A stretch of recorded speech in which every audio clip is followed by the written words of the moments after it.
یہ وہی صحابہ ہیں, یہ وہی حضرت عمر ہیں جو زمانہ جاہلیت میں بڑے ظالم سمجھے جاتے تھے, بڑے سخت, مگر اسلام لانے کے بعد جب حکومت ہاتھ میں آتی ہے 22 لاکھ مربع میل کے حاکم بنتے ہیں, تو بوری پہ راشن ڈال کے گلیوں میں گشت کر رہے ہیں کہ کوئی بھوکا سو گیا تو قیامت کے دن میرا گریبان نہ پکڑا جائے گا. ان کو پتا ہے کہ مجھے اللہ نے پیدا کیا تو اللہ مجھ سے اس بارے میں حساب لے گا. ان کو پتا ہی ہے کہ اللہ پوچھے گا. کیسا زبردست واقعہ حضرت عمر کا کہ ایک گھر میں گزرے تو آواز آئی نا رونے کی. پتہ یہ چلا کہ ایک عورت کے ہاں بچے کی ولادت ہونے والی ہے, پریشان ہے, تو دائی کا انتظام کیا اس کے لیے. گھر میں قحط پڑا ہوا ہے, بھوک سے بچے رو رہے ہیں. حضرت عمر رضی اللہ تعالیٰ عنہ گئے اور بورے پہ جو ہے نا راشن اور کھانا وانا لے کر گئے.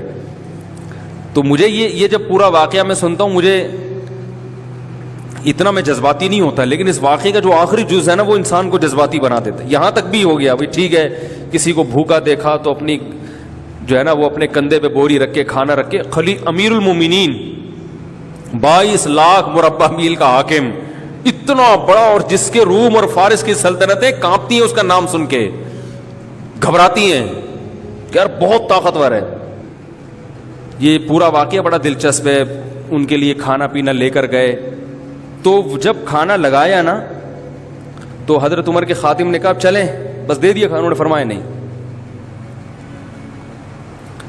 کیسا اللہ نے دل بنایا نا. انہوں نے, حضرت عمر نے فرمایا میں نے ان کو بھوک سے روتے ہوئے دیکھا ہے, اب میں ان کو کھانا کھاتے ہوئے بھی دیکھنا چاہتا ہوں. کچھ کھانے, حالانکہ خود تھوڑی کھا رہے ہیں وہاں کھڑے ہو کر, کھاتا ہوا دیکھنا چاہتا ہوں. خوش ہو رہے ہیں غریب کو کھاتا ہوا دیکھ کر. کیسے سخت دل تھے, اور اللہ نے کیسا نرم دل بنا دی. بھائی کھانا پہنچا دیا نا بس اب چلیں. نا نا نا نا بھائی, کھانا پہنچا کے کیسے چلے جائیں, اب ان کو کھاتا ہوا تھوڑی دیر, کچھ دیر کھاتا ہوا دیکھ کے خوش تو ہونے دو.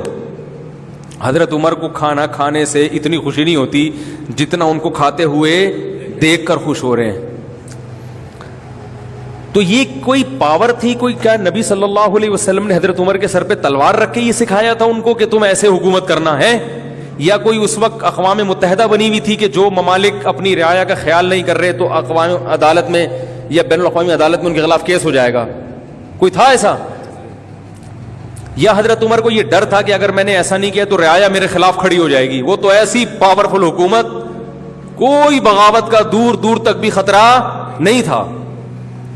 اللہ کا خوف, اللہ کا خوف کہ جس خدا نے مجھے حکومت دی ہے, اَيَحْسَبُ الْإِنسَانُ أَن يُتْرَكَ سُدًى, اللہ نے قرآن میں کہہ دیا ہے کہ تم یہ مت سمجھو کہ بیکار چھوڑ دیے جاؤ گے.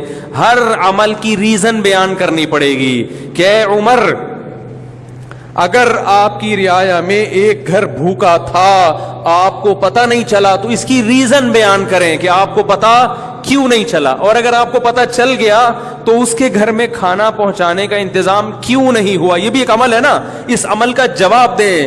حضرت عمر کے پاس اس کا جواب نہ ہوتا,